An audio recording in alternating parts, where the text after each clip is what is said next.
Muchos creen que Nueva York comenzó con los ingleses. Otros dicen que fueron los neerlandeses. Pero casi nadie sabe que el primer extranjero que vivió en Manhattan no era inglés ni neerlandés. Era un hombre de Santo Domingo y llegó en 1613.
A pesar de ser considerada por mucho tiempo la capital del mundo y la ciudad que nunca duerme, aquí también hay desigualdad económica y personas que viven en las calles.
En este momento estoy pasando frente a la zona donde se encuentra la Trump Tower. Muchos la ven, pero pocos saben realmente qué representa.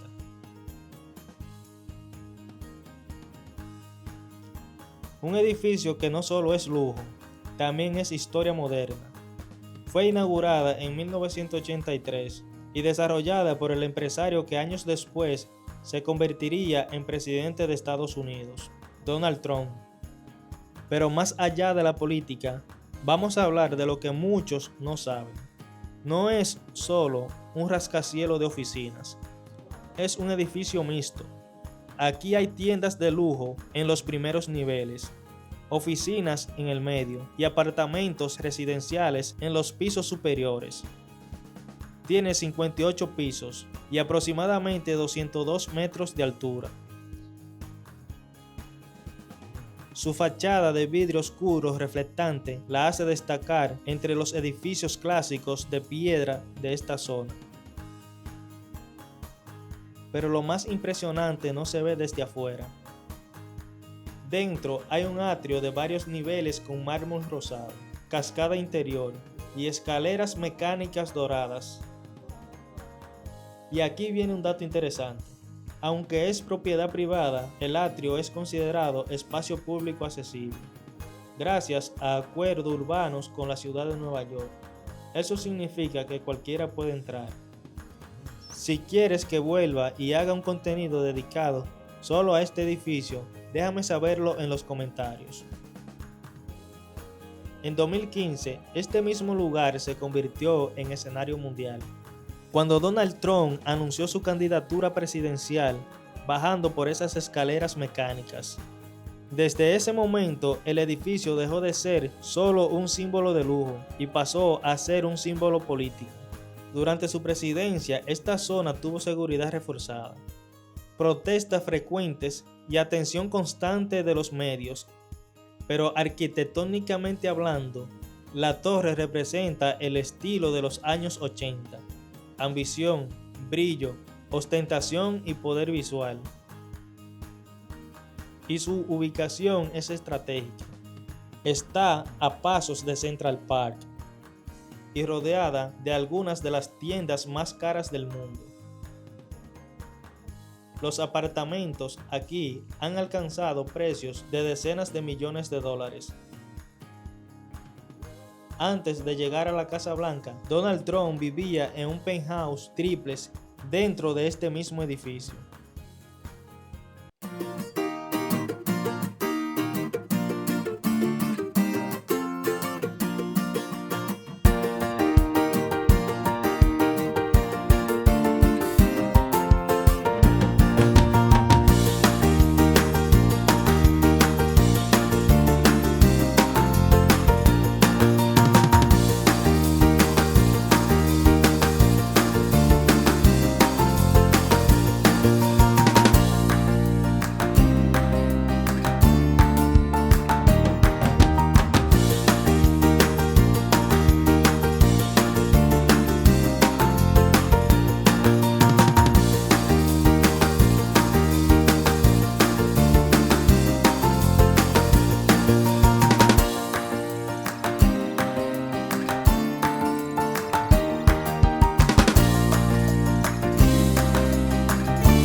Mucha gente camina por Manhattan sin imaginar que, antes de los aviones y los vuelos transatlánticos, este era el lugar donde América se despedía de Europa. Aquí, en estos muelles frente al río Hudson, miles de personas comenzaron viajes que cambiarían sus vidas para siempre. Hoy los conocemos como Pier 88 y Pier 90. Pero su historia es mucho más grande que los cruceros modernos que vemos atracados aquí. Esta es la historia de cómo Manhattan pasó de ser un puerto industrial a convertirse en una puerta global del turismo internacional. Estamos en el lado oeste de Manhattan, en una zona que hoy muchos identifican por los cruceros, el tráfico y los edificios modernos. Pero en la década de 1930, esto era el corazón marítimo de Nueva York. Los muelles fueron construidos para recibir enormes transatlánticos que cruzaban el océano Atlántico rumbo a Europa. En ese tiempo volar no era común. Viajar significaba embarcarse durante días en el océano. Desde aquí partían empresarios, inmigrantes, artistas y celebridades. El muelle no era solo infraestructura, era emoción, despedidas, promesas y oportunidades. Imagina las escenas: familias despidiéndose con lágrimas, orquesta tocando mientras el barco se alejaba, periodistas esperando a figuras importantes. Este lugar era símbolo de progreso, pero todo cambió. Con la llegada de la aviación comercial en los años 50 y 60, cruzar el Atlántico pasó de tomar días a tomar horas. Los grandes transatlánticos comenzaron a desaparecer. Los muelles quedaron en silencio. Muchos de los más de 300 muelles que tuvo Manhattan dejaron de operar. La actividad portuaria migró a otras zonas más modernas y profundas. A principios de los años 2000, la ciudad decidió transformar estos muelles. Se modernizaron las instalaciones, se adoptaron para recibir cruceros gigantes, se actualizaron sistemas de embarque y seguridad. Lo que antes eran muelles de transatlántico, ahora serían terminales de crucero turístico. Hoy Pier 88 y Pier 90 forman parte de la terminal de cruceros de Manhattan. Reciben barcos de compañías internacionales. Cada embarcación puede traer miles de pasajeros en un solo viaje. Eso significa hoteles llenos, restaurantes con más clientes, taxis, transporte y tours funcionando al máximo. Y millones de dólares moviéndose en la economía local. Estos muelles no solo reciben turistas, inyectan vida económica a la ciudad. Durante décadas, Nueva York fue vista como la capital del mundo moderno, y estos muelles siguen cumpliendo ese papel simbólico.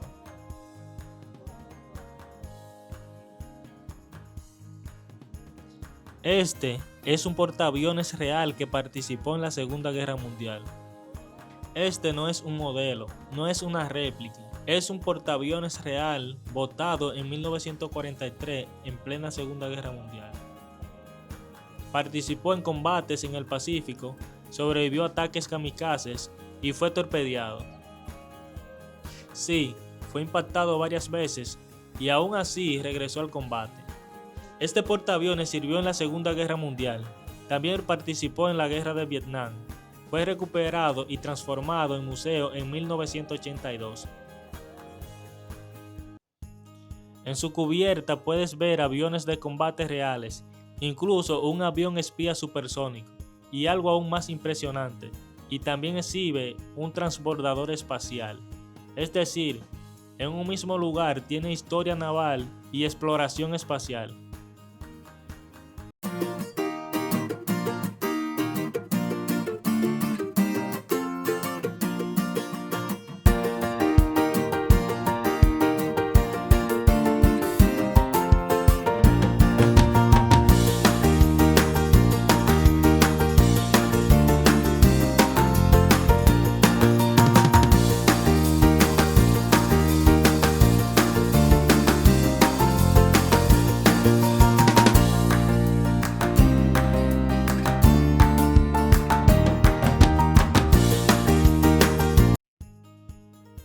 Antes de llamarse New York City, esta isla era conocida como Manhattan, un nombre dado por los indígenas Lenape.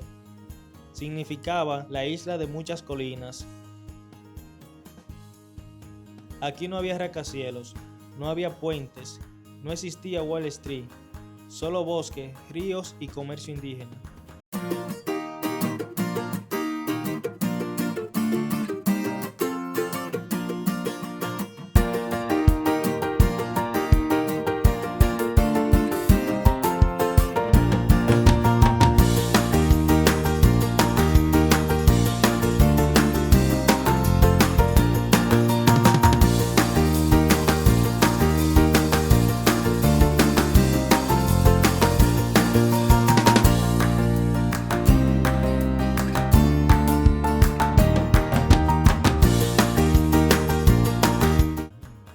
En 1609, el explorador Henry Hudson navegó esta zona al servicio de los neerlandeses.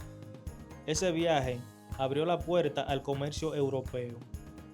Pero aquí es donde la historia se pone interesante. Antes de que los neerlandeses fundaran oficialmente New Amsterdam, ya había un hombre caribeño viviendo aquí.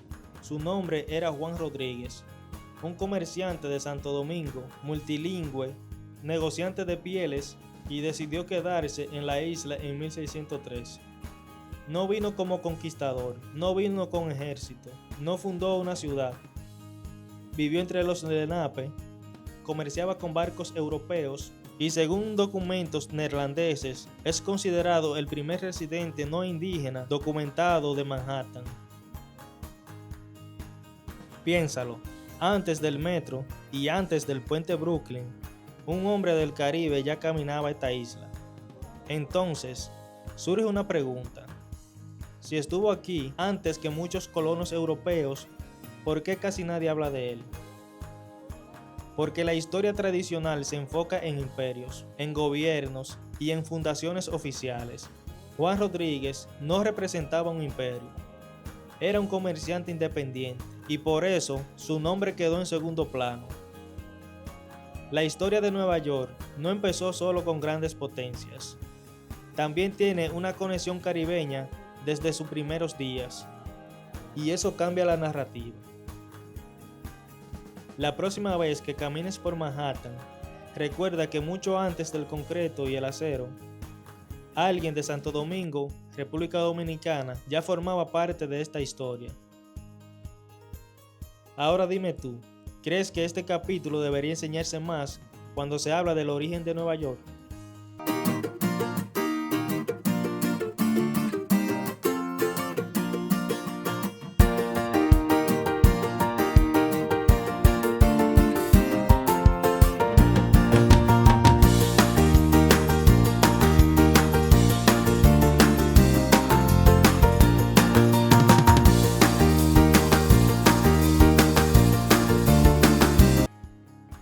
Antes de Washington, D.C., Nueva York fue la capital de Estados Unidos. Aquí, George Washington juró como primer presidente en 1789. Aquí comenzó oficialmente el gobierno estadounidense. Si te gustan los documentales sobre ciudades que cambiaron el mundo, suscríbete, porque el próximo destino podría sorprenderte.